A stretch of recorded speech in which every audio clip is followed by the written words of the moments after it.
নমস্কার, বাংলা জ্ঞান হাব চ্যানেলে আপনাদের সকলকে স্বাগত। এখন ইরানে মিসাইলগুলোর ওপর ভারতের নাম দেখা যাচ্ছে।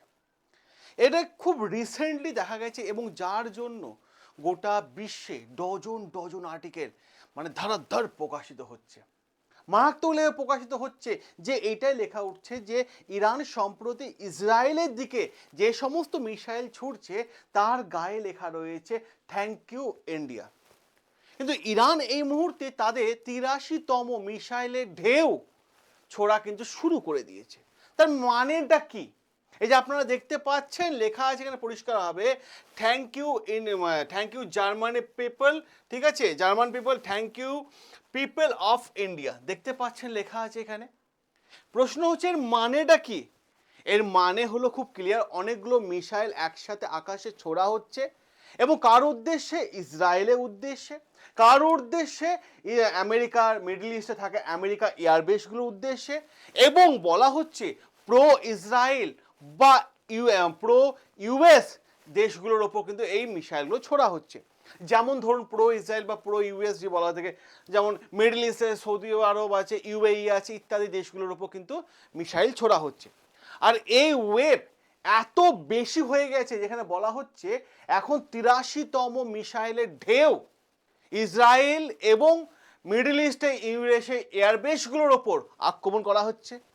আর এইবার তারা তাদের সেই সমস্ত দেশগুলোর নাম লিখে জানাচ্ছে যেগুলো তারা দাবি করছে যে ইরান, আমেরিকা এবং ইসরায়েল যুদ্ধে যারা ইরানকে সাপোর্ট করেছে, যারা ইরানের বিরুদ্ধে বড় অ্যাকশন নেয়নি, যারা ইরানের পক্ষে রয়েছে, তাই বলে তারা কি করছে সেই সমস্ত দেশের নাম থ্যাংক ইউ লিখে তারা মিসাইলের গায়ে চিঠি দিচ্ছে এবং সেটা ইসরায়েলের দিকে ছুড়ে দিচ্ছে। যেমন আপনারা দেখতে পাচ্ছেন লেখা আছে thank you German people, thank you people of India, এই ধরনের নাম লিখে দিচ্ছে।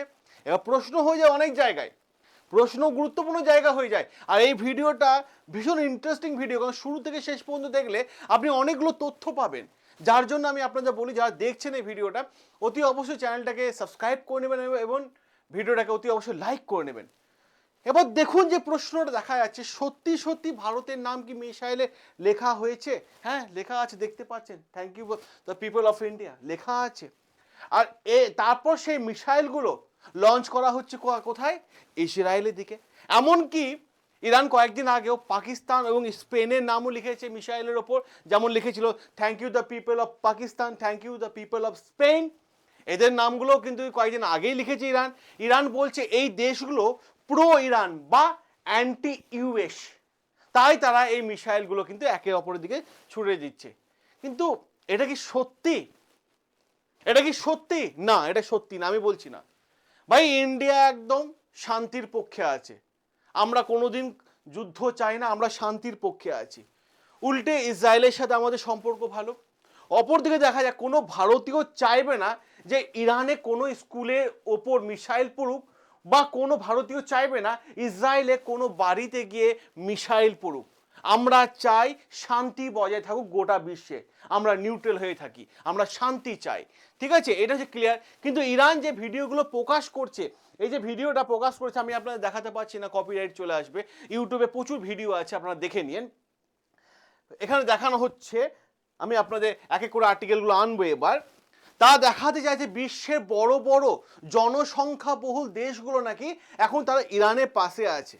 কিন্তু ব্যক্তিগতভাবে দেখলে আমার লিটারালি খারাপ লাগলো এই কারণে যে ভারতের নাম এই ধরনের প্রোপাগান্ডায় ব্যবহার করা হচ্ছে, ইরান এই ব্যবহার করছে। কোনো ভারতীয় বা ভারত সরকার এটাকে সমর্থন করবে না, করে না এই বিষয়টাকে। কারণ ইরানের দাবি, ইরান বলছে তাদের যে ড্রোন এবং মিসাইল হামলা তারা করেছে কোথায়? তারা ইউএসএ এয়ারবেসগুলোতে করেছে, যেগুলো যেগুলো মিডল ইস্টের মধ্যে আছে, এবং এবং ইসরায়েলের মধ্যে করেছে, যার ফলে প্রচুর আমেরিকান সেনা মারা গেছে। কিন্তু উল্টো দিকে যদি দেখা যায় ইরানেরও তো বহু মানুষ মারা গেছে, বহু মানুষ মারা গেছে।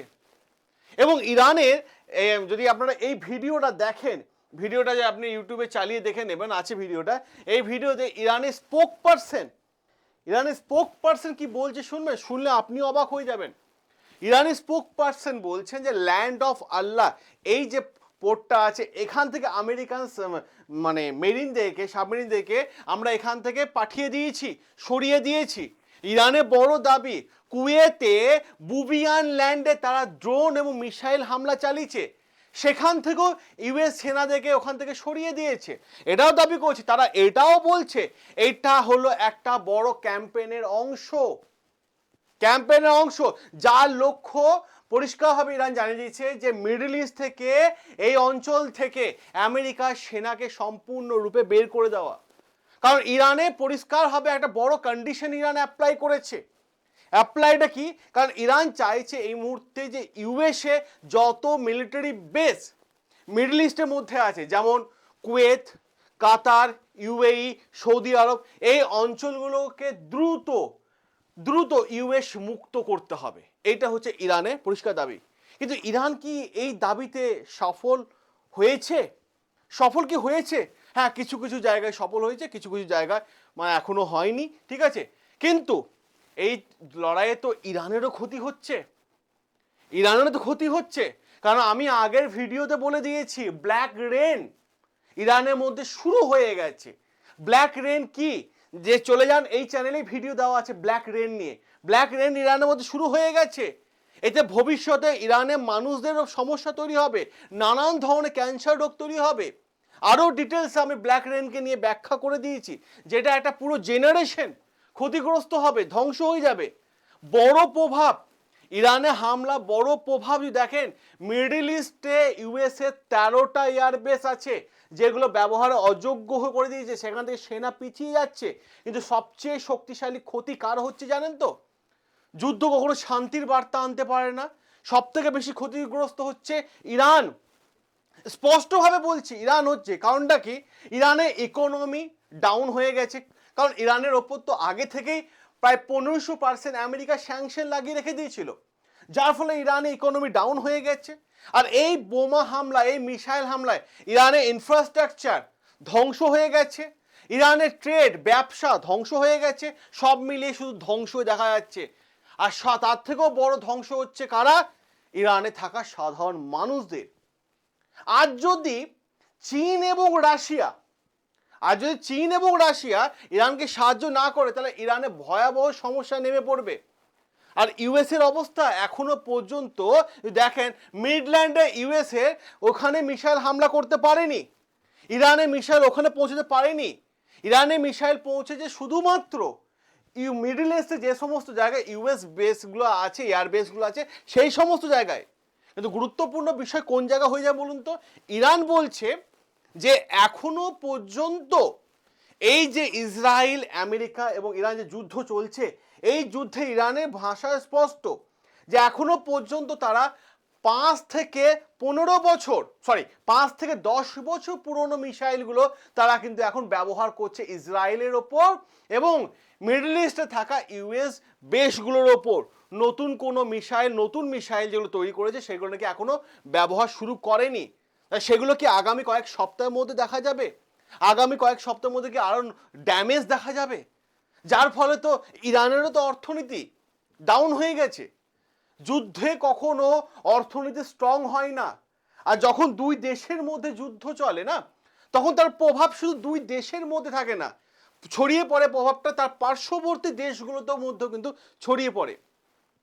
এবার প্রশ্ন হচ্ছে, ইরান কেন এই দেশগুলোকে thank you people of India, Germany, কেন ইরান এই ধরনের কথাগুলো বলছে? এই 83তম ওয়েবে কেন এই ধরনের কথাগুলো লিখছে ইরান? এর পেছনেও আমি আপনাদের একটা কারণ বলে দিচ্ছি। দেখুন, সবার প্রথমে বলি, ইরান শুধু ভারতকে বা জার্মানিকে জানিয়েছে তা না, এর আগেও কিন্তু স্পেনকেও জানিয়েছিল, পাকিস্তানকে জানিয়েছিল। কারণটা কি?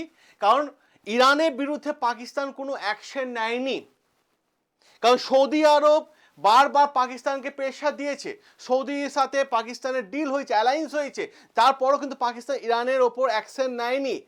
কারণ সৌদি চাইছে যে, বা আমেরিকা চাইছে যে পাকিস্তানের যে F-16 রয়েছে আমেরিকা, সেখান থেকে ইরানের ওপর হামলা হোক, তারপরেও পাকিস্তান অ্যাকশন নেয়নি, যার ফলে পাকিস্তানকে সে থ্যাংক ইউ জানিয়েছে। এবার আসি স্পেনকে। স্পেন পরিষ্কার বলে দিয়েছে, ভাই এই যুদ্ধে সম্পূর্ণ আমরা বিরোধী, তাই স্পেন এই যুদ্ধে ঝাঁপায়নি। এবার পরীক্ষায় পরীক্ষা বলছি, কারণ সারাদিন ছাত্রছাত্রীদের সঙ্গে থাকি তো, তাই ভুল করে বেরিয়ে গিয়েছে, ক্ষমা করে দেবেন। এরপরে যে আছে জার্মানি, জার্মানি বলেই দিয়েছে ক্লিয়ার ভাবে যে এই যুদ্ধটা আমাদের যুদ্ধ নয়, আর এই যুদ্ধে যদি জার্মানি জড়ায় তাহলে একটা ন্যাটো যে গ্রুপ, সেই ন্যাটো ভেঙে পড়বে, কারণ ডোনাল্ড ট্রাম্প বারবার বলেছিল ন্যাটোকে এই যুদ্ধে জড়াতে, ন্যাটো সাইড কেটে গেছে। ইউরোপকে বলেছিল, ইউরোপ সাইড কেটে গেছে। এবার আসি ভারতকে, ভারত কোনো প্রো ইরান স্টেটমেন্ট দেয়নি, কোনো প্রো ইরান স্টেটমেন্ট দেয়নি, কিন্তু ইরান দেখাতে চাইছে চীন এবং ভারত হচ্ছে প্রো ইরান, এটা ইরান দেখাতে চাইছে। চীন কি সত্যি প্রো ইরান, এইটা আমি আপনাদের উদ্দেশ্যে রাখলাম, কারণ ভাই ভারত নিরপেক্ষ দেশ, নিউট্রাল রয়েছে, কিন্তু প্রশ্ন একটা, চীন কি সত্যি প্রো ইরান? আর ভারতের নাম কেন ব্যবহার করা হচ্ছে? কারণ ভাই ইরানে যে জাহাজ, মানে ইরানের জাহাজকে বাঁচিয়েছে ভারত, ঠিক আছে, ইরানে সুপ্রিম লিডার যে মারা গেছেন তার শোক প্রকাশ করেছে, তাই ভারতের নাম ব্যবহার করা হচ্ছে। কিন্তু সত্যি কি, সত্যি কি এটা সম্পূর্ণ ভুলভাবে ভারতের নাম ব্যবহার করা হচ্ছে বা প্রোপাগান্ডা ছড়ানো হচ্ছে। কোনো ভারতীয় চাইবে না যে তাদের মিসাইলের ওপর ভারতের নাম লেখা হোক। শেষে আমি আপনাদের একটাই কথা বলবো, ওয়ার ইজ রং। যুদ্ধ কখনো শান্তির বার্তা আনতে পারে না, যুদ্ধ বন্ধ হওয়া উচিত। না ইরানে মিসাইল পড়া উচিত, না ইসরায়েলে মিসাইল পড়া উচিত, না আমেরিকায় এয়ারবেসগুলোতে মিসাইল পড়া উচিত, কারণ ক্ষতিগ্রস্ত হয় সাধারণ মানুষ, সাধারণ মানুষ।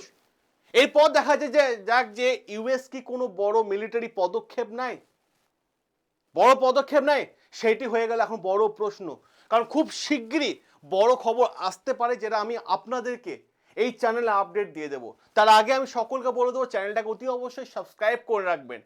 যখনই বড় বড় আপডেট আসে তখনই আমি কিন্তু আপনাদের সামনে ভিডিও করে পুরো আর্টিকেলটা অ্যানালাইসিস করে দিই। সকলে ভালো থাকবেন, সুস্থ থাকবেন, সাবস্ক্রাইব করে নেবেন আমাদের চ্যানেল, যেখানে প্রতিটা আর্টিকেল নিয়ে আলোচনা হয়ে থাকে। দেখা হবে আপনাদের সাথে খুব দ্রুত একটা গুরুত্বপূর্ণ এবং ইন্টারেস্টিং আর্টিকেল নিয়ে। শুভরাত্রি।